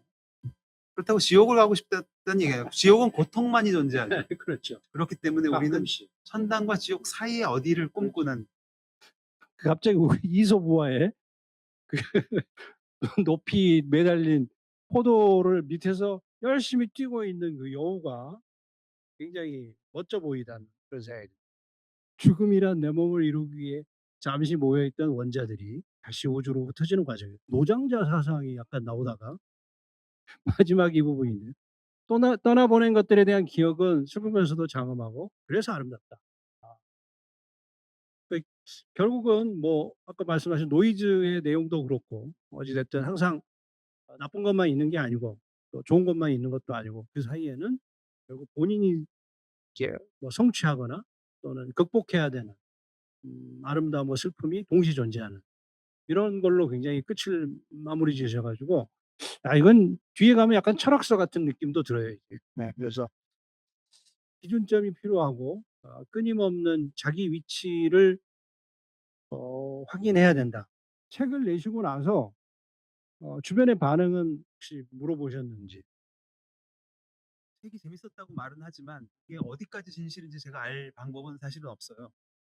그러니까 제가 뭐 친구가 쓴 책을 읽었는데 만났네. 야, 책이 그게 뭐냐? 이럴 수는 없잖아요. 근데 그게 이제 한국 스타일이 있고 일본 스타일이 있어서 네. 한국 사람은 재미없으면 재미없다고 이야기합니다. 제 생각에는 그래요. 이게 너무나 다양한 분야를 건드렸기 때문에 자기가 편안하고 어떤 그거를 소화할 수 있다면은 재밌을 수 있고요. 그 내용이 싫거나 거부감이 느끼거나 난 종교를 믿는데 천당 가야 되는데 천당 가서 무슨 소용이냐 이러면 거부감 느끼고 싫을 수도 있을 것 같고요. 뭐 서양인이 이런데 동양인이 이렇다 그러면 내가 아는 동양인은 안 그렇고 서양인 안 그렇고 뭐 이러면 아닐 수도 있고요. 사실은 문화적인 내용을 다룬다는 건 굉장히 위험해서 욕먹기 딱 좋습니다. 사실은. 하지만 제가 바라보는 이분법적인 그런 일반화를 거쳐야 그 다음에 다른 것도 보고 그 변종도 보이고 그렇죠. 그런 출발점으로서 썼다는 거를 좀 독자들이 이해를 너그러이 쓸데없는 이야기를 마지막에 좀 했지만 어찌 됐든 네, 저는 굉장히 성의를 다해서 우리 서 교수님의 책을 읽었다고 네, 자평을 하고 있습니다. 오늘 이 자리에 굉장히 많은 분들이 오셨어요. 네. 거의 뭐 두 자리 숫자로 오셨습니다. 오늘 여기 참여하신 분 중에 질문 있으시면 한 두세 분만 받겠습니다. 네.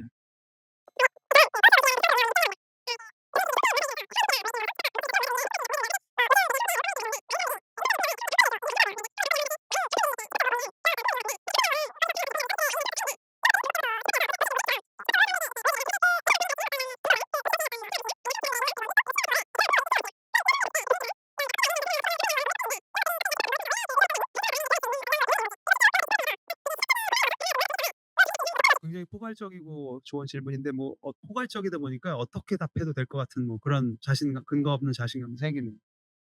일단 간판이 왜 많은가 우리나라는 그렇게 생각을 해보면 이유는 딱 한 가지예요.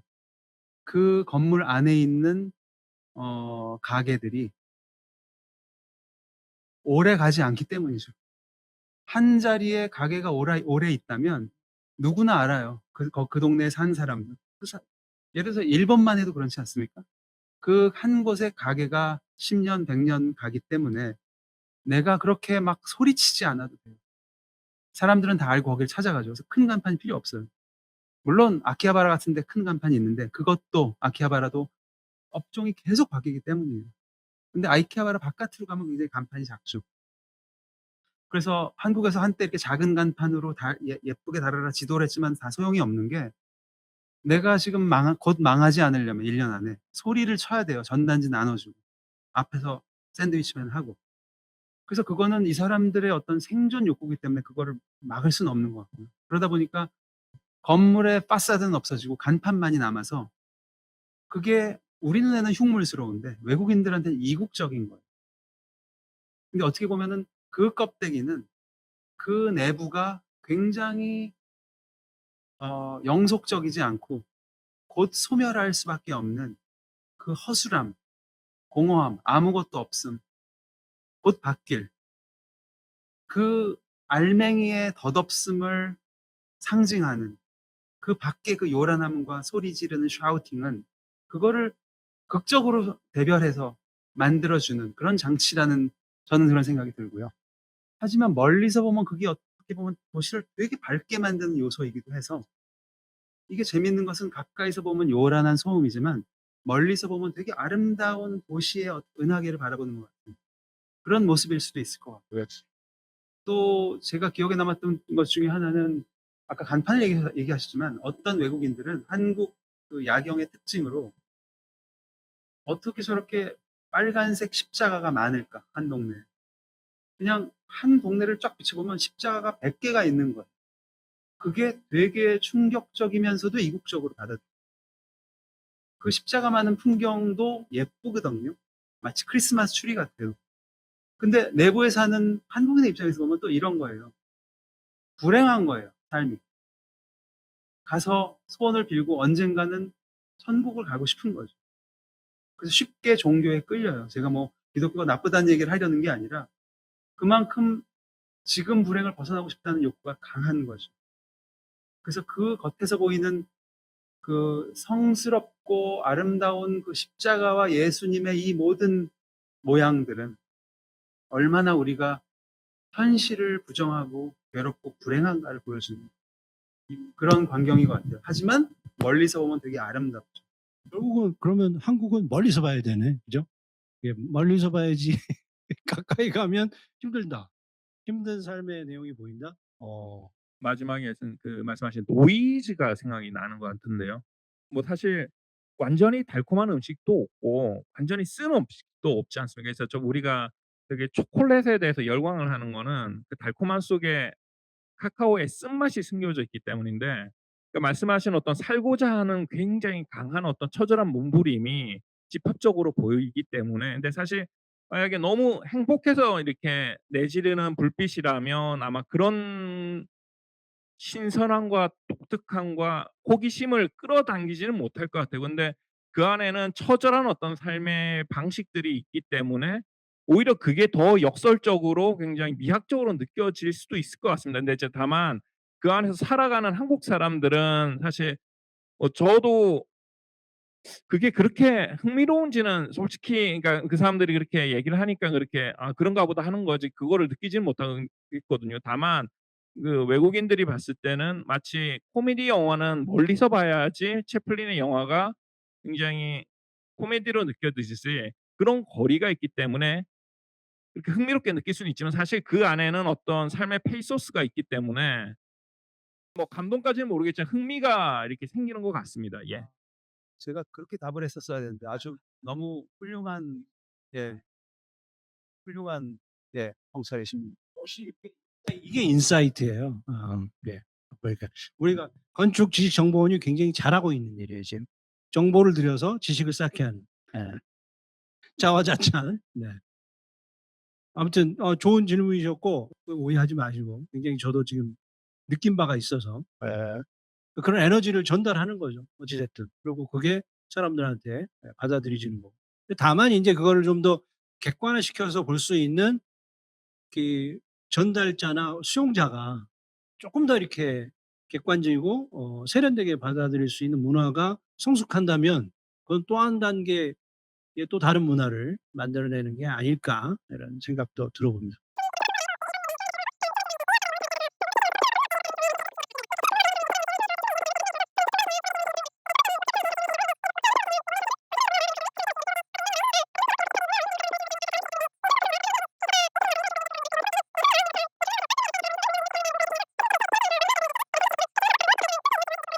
답이 생각나는 대답부터 하겠습니다.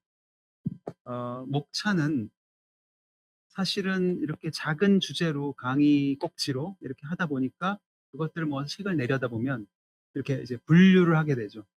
그래서 그 제 챕터 문화 형태 보면 배열이라는 챕터가 있어요. 거기서도 분류를 하면 세상의 모든 문제는 대부분 해결이 돼요. 어떻게 분류를 할 것인가. 그래서 문제를 해결하다라는 영어 단어가 영국에서는 sorted라는 말을 써요. 어디 제가 썼는데 그래서 제가 영국으로 이민 갔을 때 잘 모든 거 해결하고 정착을 했냐라고 물어볼 때 Have you sorted everything? 이렇게 sorted. 그 sorted란 말을 쓸 때 그 분류하다인데 이 사람들은 분류라고 쓰는 게 아니라 모든 게 다 문제 없이 해결이 되었느냐. 다시 돌려서 말하자면 분류만 잘해도 세상의 모든 문제점은 해결이 된다.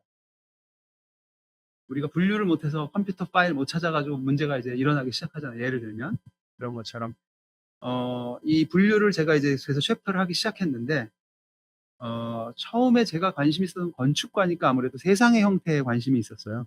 건물은 왜 이렇게 생겼고 길은 왜 폭이 이렇게 나고 우리가 이제 자료 집성에서 배우잖아요. 그렇게 학문을 건축적으로 시작했지만 교수님들이 가르쳐 주지 않는 것들이 되게 저는 이제 갈증이 느껴졌어요. 그게 뭐냐면 몸의 형태예요. 손이 이렇고 사람 형태가 이렇고 이렇기 때문에 의자와 테이블이 디자인되는 거잖아요. 근데 거기에 대한 얘기는 건축과 어느 수업에서 얘기를 하지 않더라고요. 저는 한국, 영국, 미국에서 수업을 받았는데 그런 과목이 없더라고요. 뭐 유사한 과목은 있겠죠. 하지만 그거를 이런 어떤 연결된 시점에서 하는 건 없었고요. 그러다 보니까 몸의 형태에 대한 관심이 이제 가기 시작했고, 그다음에 문화의 형태는 그렇게 인공 환경 속에 살아가는 사람들이 왜 그렇게 다르게 살까? 똑같은 입식 가구가 놓인 아파트인데 왜 한국 사람들은 바닥에 앉지? 왜 우리는 신발을 벗는데 유럽에 놀러 갔더니 신발 신고 들어가지? 집 안으로? 그냥 그렇구나 하고 거기서 그치는데 저는 그 이유를 더 파고들어서 알고 싶었던 거죠. 그렇게 해서 제 어떤 그 궁금증과 연구가 확장된 게 문화의 형태여서 어떻게 보면 세상의 형태를 중심으로 몸의 형태로 아래로 내려왔고 문화 형태로 밖으로 더 확장됐고 이렇게 챕터가 구성됐다고 그런 생각이 지금 질문을 하시니까 비로소 드네요. 그거를 깨닫게 해주셔서 되게 감사드리고요. 당연한 것은 없다. 들여다보면 세상의 민낯이 드러난다. 이것도 뭐 지금 했던 얘기와 마찬가지인데 처음에는 그냥 수용을 하면서 살잖아요, 사람들이. 뭐 의자가 있으니까 앉고 버스를 탔는데 지하철을 탔는데 여기 봉이 있으니까 이렇게 잡았고 여기에 잡을 데가 없으니까 위에 있는 링 고리를 잡았죠. 그리고 이제 수용을 하면은 궁금하지도 않고 그러면 알고 싶지도 않잖아요. 그러니까 모든 연구는 어떤 거에 궁금증이 생기면서 시작되는 것 같아요. 제 궁금증은 왜 잡는 봉의 크기는 2.5cm에서 3.5cm지? 그런데 이 손으로 움켜잡는 위의 링은 그거보다 얇잖아요. 1.5cm 내외잖아요. 그게 왜 그렇지? 그런데 거기에 대한 답은 아무도 해 주지 않아요. 어떤 책에도 나와 있지 않아요. 그래서 이거는 제가 생각하는 그 답을 여기다 적은 거고, 뭐 그 이유는 아까도 나왔지만 기차가 흔들리면 꽉 잡아야 되잖아요. 꽉 잡는 거는 그 원시인들이 나뭇가지를 유인원들이 움켜졌을 때처럼 2.5, 3.5cm 사이가 가장 안정적으로 꽉 잡을 수 있기 때문에 유럽의 어떤 기차나 버스의 그 기준도 가이드라인도 2.5, 3.5cm로 만들어야 된다고 적혀 있고요. 그런데 이거는 왜 작냐면 얘는 시계추처럼 흔들리잖아요. 그러면 잡는 이 손의 각도가 변해요, 계속 흔들리면서. 그러면은 손 안에서 느슨해야겠죠. 그래서 그게 사이즈가 작아지는 거죠. 골프채 그립이 테니스 라켓보다 얇은 것도 스윙을 하면서 느슨하게 얘가 계속 위치를 바꿔줘야 되고, 그러니까 그런 것들을 저는 이제 생각을 해본 거죠.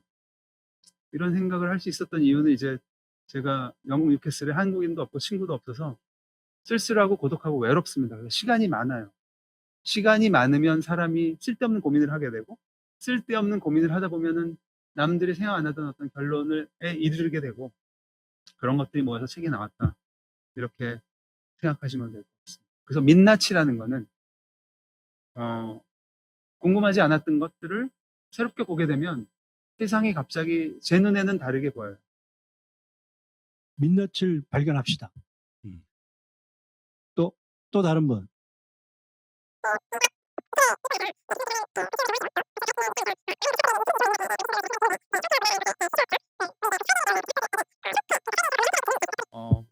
플라톤이 했던 얘기 같아요. 그 어떤 대상에 대해서 진정으로 그것을 이해하기 위해서는 그것이 태어나서 자라는 과정을 알아야 한다. 부모가 자식을 아는 이유는 태어나서 자라는 과정을 봤기 때문이에요. 결과물만 놓고 보면은 그거는 한 어떤 일시적인 단편을 우리가 이해하는 거지, 그 속성을 충분히 이해를 못하는 거죠. 마찬가지로 어떤 세상의 물건들, 우리를 둘러싼 모든 어떤 그런 어떤 인공 껍질들 혹은 문화들, 이런 것들을 우리가 '아 그렇구나.' 하고 그냥 흘려보내는 것보다는 그게 어디서 기인했는가를 우리가 쪼끔이라도 유추를 해볼 수 있다면, 그거를 건축 설계를 하든 제품 디자인을 하든 그 속성을 더 깊이 이해하고 디자인하는 사람은 충분히 더 다른 양질의 디자인을 할 수 있으리라는 생각이 들어요. 예를 들면 아이폰이 처음 나왔을 때 저는 굉장히 놀라웠던 것 중에 하나가, 여러분들은 뭐가 놀라웠는지 모르겠는데, 터치를 하잖아요. 그전까지 그 물리적인 버튼이 있었을 때는 손가락 콕보다 작은 버튼은 존재는 했지만 너무너무 힘들어요. 적어도 손가락 폭의 1cm 정도는 유지를 해줘야 우리가 쉽게 누르잖아요, 버튼을. 근데 이게 터치폰이 되면서 손가락 전체 폭이 아니라 이 손가락 곡선의 이 텐젠트 한 지점, 거기로 살짝 대기만 해도 되는 거예요. 그러면은 손가락이 가진 이 신체 확장의 사이즈의 어떤 수렴할 수밖에 없는 크기가 놀랍게 작아지기 시작한 거죠. 아이폰에서 처음으로. 근데 문제는 뭐냐면 그렇게 버튼이 작아지다 보니까 슬쩍 됐을 때 버튼이 안 보여서 내가 뭘 눌렀는지 모르잖아요. 그게 어떻게 보면 어떤 장벽이죠. 근데 그거를 또 뭐 조나단 아이브가 했는지는 모르겠지만 놀랍게 해결을 한 거예요. 살짝 터치했을 때 얘가 옆으로 탁 튀어나오면서 보여줘요, 버튼이 뭔지를. 저는 그걸 보고 굉장히 감동을 느꼈어요, 정말. 이렇게 어떤 신체가 가진 한계, 사물에 투영될 수밖에 없는 이 어떤 형태를 이런 식의 아이디어로 돌파를 하는구나. 그 이후로 모든 폰들이 다 따라했죠, 그걸. 그래서 그 기술의 진보가 우리 어떤 인체의 물리적 한계를 극복해 나가는 과정을 보면, 그냥 아이폰이 있으니까 버튼을 눌렀다가 아니라 이게 이런 식으로 우리의 한계, 어떤 신체적 조건, 주변 환경을 극복해 나가는구나. 를 생각하면은 사실은 더 우리가 감탄하고 기뻐할 일이 많은 거죠, 주변. 그런 이해를 하고 건축 설계를 하는 친구와 그냥 뭐 뮤지엄을 설계하니까 뮤지엄 방을 구획하고, 이거랑은 조금 완전히 다른 이야기가 되지 않을까, 그런 생각이 듭니다. 성북과 안암동에서 오신 저분은 굉장히 질문을 쉽게 하는 것 같은데 굉장히 어려운 질문을 잘하시네요. 네. 아키타입이라고 한다면은 제 전공은 한마디로 말하면 모포로지예요. 형태학.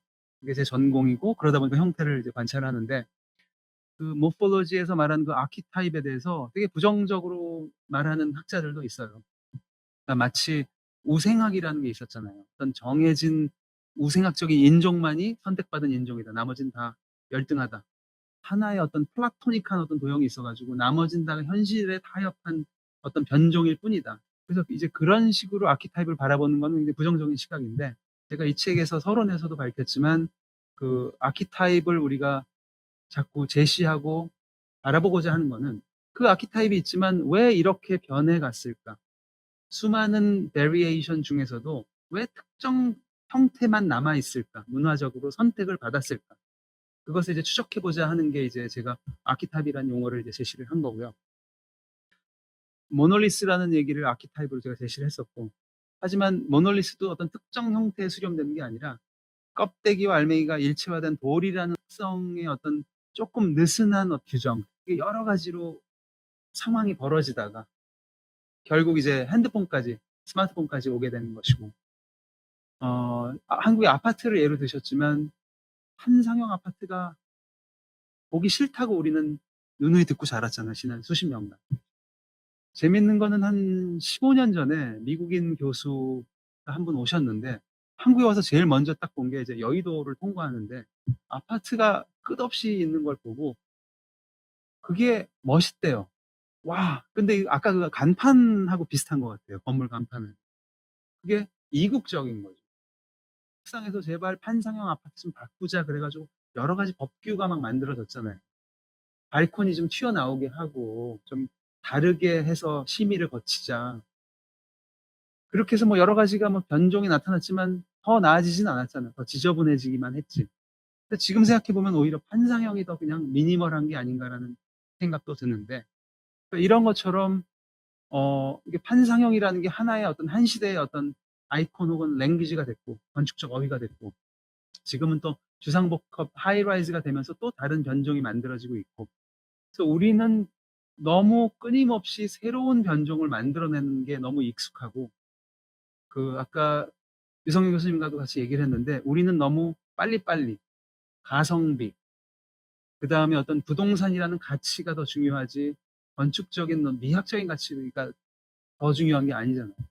그러다 보니까 이렇게 적응 못할 정도로 계속 그 아키타입이 바뀌는 것 같아서 겉모습으로는 더 이상 아키타입을 찾기가 어려운 시기를 살고 있는 것 같아요. 그래서 제가 한 가지 가능성으로서 그렇다면 겉모습 말고 그 안에 있는 우리가 그냥 잉여처럼 취급했던 패턴들, 삶의 모습들, 바닥에 앉고 테이블에도 앉는, 소파에도 앉는 그런 이원적 주거라든지 높은 바닥과 낮은 바닥이라든지 이런 데서 우리가 과거와 현재의 어떤 이어지는 어떤 연속성을 찾을 수 있다면 그런 어떤 무형적인 행태가 어떤 아키타입으로 제시될 수 있는 가능성은 없을까? 그러니까 형태를 놓고 거기서 카탈로그처럼 찾는 게 아니라 변하지 않는 게 우리의 행태였다면 그 행태에서 어떤 형태를 끄집어 올릴 수는 없을까? 그게 아키타입이 될 수는 없을까라는 저는 이제 그런 어떤 문제 제기를 하고 싶습니다. 사실 형태와 형태 아닌 것을 지금 넘나드는 거고 그리고 거기에서 중요한 건 가치를 어떻게 스스로 발굴해 내는데 나의 기준은 어디냐라는 걸 좀 이렇게 자꾸 좌표를 바라보게 하는 그런 의미로서 이 책은 가치가 있다고 생각이 되면서 결국은 이제 전공과 삶이 약간 지금은 이제 그 어떤 경계를 잃고 있어요. 그러니까 나는 그런 점에서 되게 공감이 되는 게 이제 동시대를 살고 있는 사람으로서 전공을 되게 열심히 했던 사람이 삶도 그닥 다르지 않네요. 뭐 이런 느낌에서 오는 내용들. 그게 아마 앞으로는 AI 시대에 AI가 아닌 마지막 시대를 살았던 사람들의 역할이 아닐까. 책임감 뭐 이런 거 약간 그런 부분들이 좀 있어요. 네. 그래서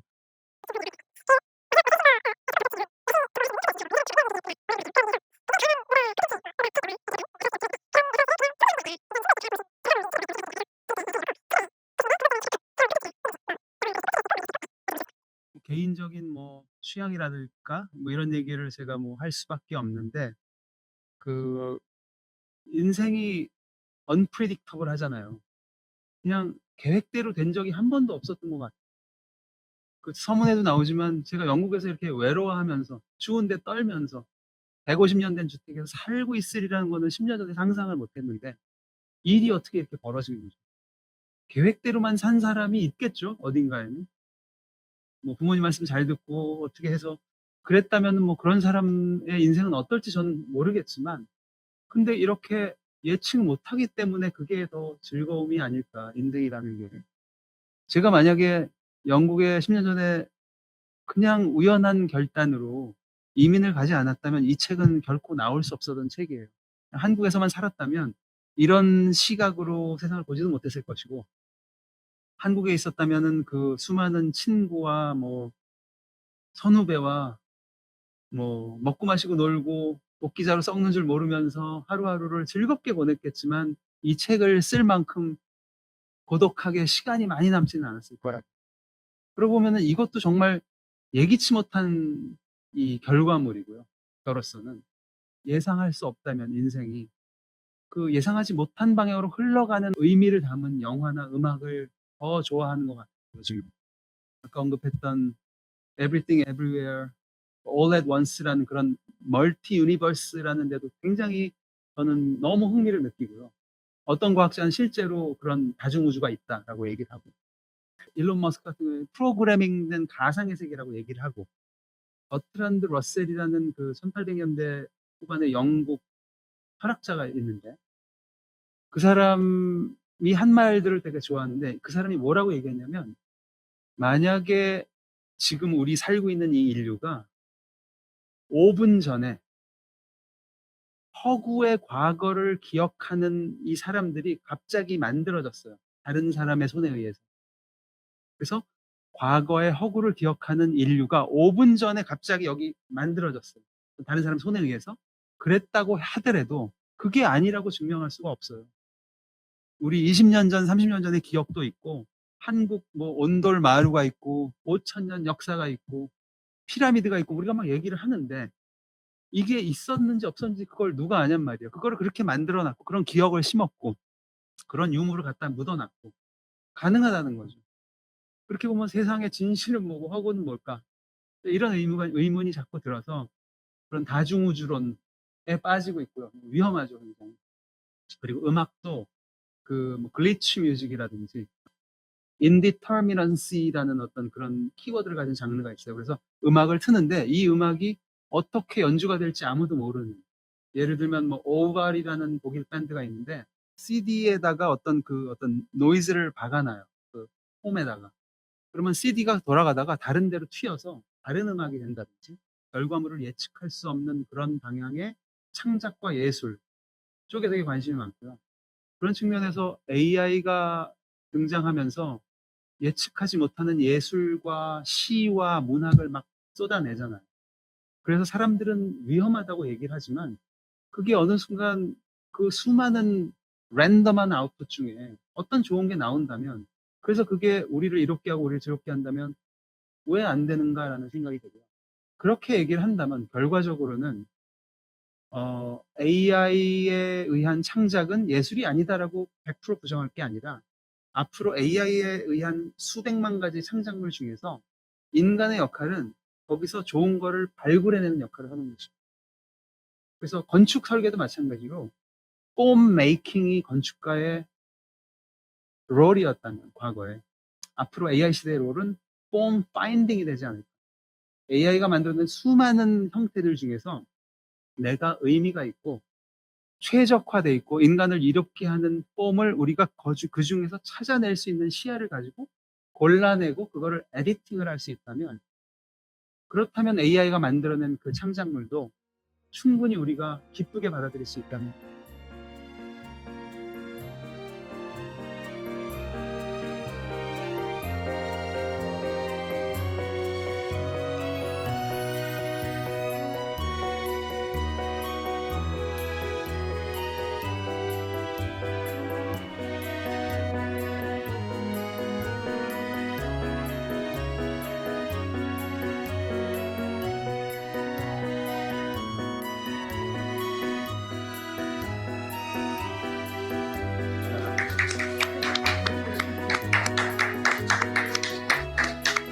수고하셨습니다.